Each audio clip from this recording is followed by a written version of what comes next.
If you clicked on this video, then you probably know that Nintendo Switch 2 is coming out on June 5th. This video was originally going to be about me talking about the ups and the downs about everything that was shown between the Direct and the treehouses. However, something else has happened while the treehouses were going on that also needs to be talked about in this video as well. So for the video and for all the topics, I'm going to try to keep everything in order with each other and in line. So if you want to go look at one specific subject that you want to see or hear my opinions on, or maybe you don't know about, that way you can just go to it nice and easy and it's no pain for you guys. So I think we're going to start today's video out with what I believe to be the most pressing issue now, being that the Switch 2 was supposed to go out on pre-orders on April 9th for $450 if you're getting the normal version, or $500 if you're getting the Mario Kart World Edition. However, now the pre-orders have been pushed back until an unknown date, and we do not know what the Switch is going to cost. Unless Nintendo puts something out there by time that I finish editing this video, I'll obviously put that on screen, or if it happens afterwards, I might put it like in the comments below so you can go check it out there. But as of right now, we do not know what the price is. We do not know when the pre-orders are. All we know is that it is coming out on June 5th. Now, this is a big deal because of the tariffs that are going around that could potentially make it to where this system could cost who knows what. Like, Polygon had an article that said it could go up 50%. If it goes up 50%, there's a chance then that the Switch 2 Mario Kart bundle is over $700. And if you look at just about anybody who works a normal job or isn't, you know, the upper of the upper class, that's a lot of money. So I was going to come in here and say, you know, for the console itself, the $450 or the $500 for the Mario Kart edition, I thought was a good price. Like, I think it should have been $400 and $450, but I was completely cool with $450 to $500. I had no problems with those numbers. I thought they were okay and made sense for all of the things that Nintendo had basically been saying about the system itself. But now with it being unknown, who knows what could happen? I'm going to sit here and until I hear official word from Nintendo, I'm just going to hope that before they put out their pre-orders, that something will get figured out and that everything will return to as either it was at best. Sure, I can sit here and hope that there is a world and a chance that because of all the people who are visibly and very easily seen to be upset about the prices of everything, that they went to the treehouse and, you know, voiced their concerns, and even on Twitter as well. But in a perfect world, sure, it will go down to $400 and $450. In a world that I can live in, it'll stay at $450 and $500. But a world that I think would absolutely suck and that would absolutely hurt Nintendo is if the prices went up even higher than they are now. That is going to hurt Nintendo a lot. I am sure of it. So hopefully either everything will be able to be figured out or Nintendo will be able to stomach a little bit of loss with the system to be able to make up for it with the games. And speaking of games, let's go over to the game prices for those, because this has been a big thing as well. This is bigger, I think, than the actual console sales and the price and all that stuff. I think this was bigger. So it all started because on Nintendo's website, it said that Mario Kart World was $79.99, which would make it obviously $80. Then there were rumors and topics and speculations about the $80 being digital, and then there were obviously other things out in the world where, like over in Europe, where digital was going to be $10 cheaper than physical. So everybody immediately went to, oh shit, Mario Kart World physical will be $90. That's just not true. There have been multiple websites now that have shown Mario Kart World as $80 physical. So in that regard, if it does end up being obviously $80 physical and $80 digital, then at least in America, there's going to be no change to the actual price, whether you buy it physical or whether you buy it digital. So I just wanted to get that out there right away because there are those that were worried about it and that were spreading it. But no, at least in America, digital and physical prices should be the same. Do I think that Mario Kart World should be $80? No, I don't. I think that is much higher than anybody was expecting it to be. I think most people in the world could probably stomach $70 because Nintendo was starting to get to $70 like with Tears of the Kingdom. But going up to $80 is another story. Personally, if and or when I do get the Switch and when I do get Mario Kart, it probably will be worth the $80 for me. Does that mean that I want to pay the $80? Absolutely not. And I don't think a lot of people who are watching this video want to pay that much for a game, much less a Mario Kart game. Because Mario Kart, I think everybody can agree, if you enjoy it, you're going to have a blast playing it with everything that it seems to be showing off. But then that comes in with another question. Mario Kart was $80. Donkey Kong is $70. And most of the games that have their upgraded versions for Switch 2, well, those look like they'll either be $10 upgrades or $20 upgrades. I'm going to assume that if it's a game where you get your enhanced graphics, your enhanced frame rates, and maybe one small thing like with Metroid where you can like now use the controller as a mouse, you know, something like that, those are the ones that I think will be $10. Or if it's something like the Mario Party or the Kirby where they get actual like DLC things into it, new actual things into the game, those are the ones that I think could be anywhere from $15 to $20. More likely than not, probably $20. So with Donkey Kong being $70 and Mario Kart being $80, the question then becomes, what is going to be the new norm for the system? Because in the grand scheme of things, when it comes to new Nintendo games, those are the only two that we know the price of for sure right now.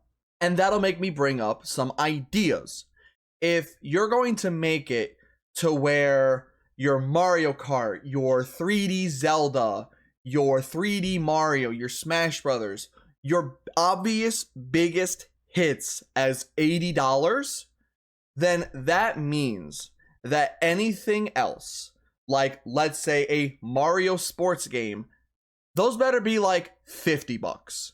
I don't think Nintendo can go into this with making everything that isn't your biggest hits as $70, but then your biggest hits as $80.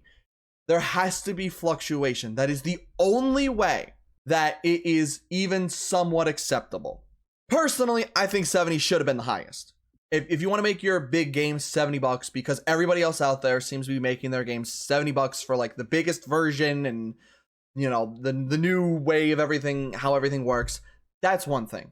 But them pushing it to $80, if everything else starts becoming $70 and $80, that's another problem. And that is what I hope that Nintendo isn't going to do. My best guess is that when we actually start learning of when other Nintendo games are coming out for the system, that is when we will truly understand how the pricing will work for everything on the system. Apparently the game that like just shows off all like the Switch 2 stuff, most people thought that would be a tie-in because, you know, it seemed interesting enough, but it's not something that people wanted to pay, you know, money for, or at least exuberant money for. But that looks like it's about like $6-7 in like yen over in Japan. So, I mean, I can live with it if it's only like $6 or $7 over here. It should still be a tie-in, but at least it's not like $30. Because if it was $30, then I would want whatever Nintendo might be smoking. All in all, what I mainly wanted to say when it came to prices is that the original Switch 2 system, with how it was going to look like before anything was going to happen with the prices and the changing of the pre-order day or anything like that, I was perfectly content with. Games, I don't think anything should be $80, but if they were going to make $80, then other things would have to be cheaper because of the $80 games. That was where I was mainly going with this, and I think we'll fully understand how everything is going to work probably by time June comes around, and we probably get like a June Direct, because then they're going to have obviously more games, potentially more smaller games that they're going to be able to put onto the system. And if we're going to see like that basketball game where you're in like the wheelchairs, if that's like $20 or $30, okay. If that's $70, that's not gonna do well. So I really think it all just comes down to how everything is going to work, how Nintendo is going to show everything, how everything is going to be priced. And I just hope that by time that the system comes out, everything will work out and that everything will be fine. The other stuff that I wanted to talk about for today is just the games themselves. Do they look good? Do they look bad? You know, all that jazz. And I mean, we got to start out with Mario Kart World because Mario Kart World is quite literally the game that they have shown the most and will continue to be showing the most. And I got to say, from what it looks like, from how everything is, with it looking like there's potentially at least like 50 unique characters, your main cast of like your Marios, your Luigis, your princesses, the babies, Koopa, King Boo, and all of them are going to have costumes. And it doesn't look like the cow or Goomba or anything like that will have costumes. So don't go expecting any penguin or dry bones costumes or anything like that. Go in there expecting more of like your normal, typical Mario Kart or Mario cast to be the ones that actually get the costumes. But having the Grand Prix with what looks to be like 32 courses, having the knockout one, which looks to have, I've got to do the math real quickly, 8 and 6, I think it's like 42 tracks, even though some of them might be like integrated as well from the Grand Prix. Having all that, plus the free roam, plus the potential of a battle mode, and who knows what. That game looks like it's going to be a lot of fun. That game looks like it's going to be very enjoyable. And I know I personally am going to absolutely love playing it when I'm able to actually play it. Donkey Kong Bananza also looks like a game that I'm going to really enjoy. It looks like it's a game from the Mario Odyssey team. You got DK running around in an open 3D world for like the first time in, I want to say, almost 25 years, maybe even more. Ever since Donkey Kong 64, I don't remember exactly what year that came out in, but it's been a while. So that game looks really good, and I'm very excited to play it. That comes out in July. So long as the system doesn't end up costing $600-700, I know I'm going to play it as soon as I can. Aside from that, we got news on a new Kirby Air Ride game, which, holy crap. I can't believe we're getting a new Kirby Air Ride game. If it has City Trial, I'm going to be so happy about it. We got a new Hyrule Warriors game, which is based off of the Tears of the Kingdom game. And then we got a whole bunch of third-party stuff that makes me excited for the possibility of just everybody being very supportive of the system. Most of everything that seems to be showing off seems to be very good. There's just those small things that can absolutely tank this. And I don't want the system to tank. The system looks like it'll probably be the best Nintendo system ever, at least to me. Maybe not to you, but it does look like that to me. And I want it so desperately to work out. I want everybody to be able to play it. I want everybody to be able to have fun with it. And I don't want things to be so expensive that they have to determine whether they really can do it or not, you know? I want this to be, and that's not even talking about, here's another thing, the GameShare. The GameShare mechanic. Being able to, obviously not with every game, but to be able to only have to own one copy and be able to play with your friends if you're local. Or sometimes, like with Mario 3D World, you could play your 3D World, and if you have the copy and you're friends with everybody else, you can go to the GameChat and just share the game. They don't have to buy it. That's a good idea.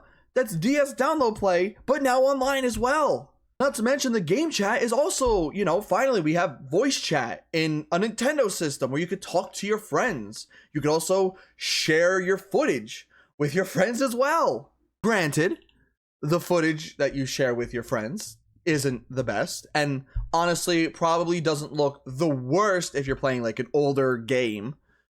Obviously, if you're playing like Mario Kart, it really doesn't look that great and definitely looks sluggish, but at the same time, it's just good to have it as an option. The camera is whatever for me personally. If you're somebody who really likes showing your face, then great, it's good for you. Or if you're somebody who does a lot of content and you have, you know, ideas to do a lot of content with it, then that's also great. But for those people who really don't like showing their face, you know, especially, you know, Mario Party, a huge part of the Mario Party DLC is the camera. And the fact that the camera itself seems to be the major focal point other than, you know, doing the mouse controls, for most people, that may not seem like it's worth it for potentially $20 of DLC. No new boards, which is what I think a lot of people would like. Minigames are cool. I have no problem with that. But when your major focal point is just, this, it just sucks because, I really enjoy Jamboree, and I think if they had given it 1 or 2 more boards, it would be perfect. It would be, it would add so much more to the game. Because, at least for me, the boards are the main part. So, that to me sucks. Another thing that maybe you know or maybe you don't know is that if you have the NSO expansion, that if you obviously go to Switch 2, then you'll be able to get the Legend of Zelda Breath of the Wild and Legend of Zelda Tears of the Kingdom upgrades for free. If you do not have the NSO expansion, not the normal NSO, but the actual, expansion pack version, then you do have to probably pay about $10 for them. Also, I know some people in some of my live streams didn't know it immediately, but just in case you also don't know and you're watching this video and you're here for the first time, if you want to play GameCube games on NSO, you will have to get Switch 2. It is Switch 2 exclusive. So if there's anybody out there who didn't know that, hopefully now you do. But yeah, that's more or less just everything that I want to talk about. I'm sure I missed things because I did all this off of just memory and not trying to go off of a script or anything. I wanted to be as genuine as I can with all this. But yeah, I'm hopeful that everything will work out. I'm hopeful that Nintendo Switch 2 will come out and everybody will be happy to play it, and that we'll all be playing Mario Kart together, having fun, waiting for whatever else that Nintendo will put on the system, and that there's no major issues at all. But you never know. And I couldn't tell you how everything is going to turn out, but all I can do is just hope that everything will. So, thank you for watching, and I hope you all enjoyed the video.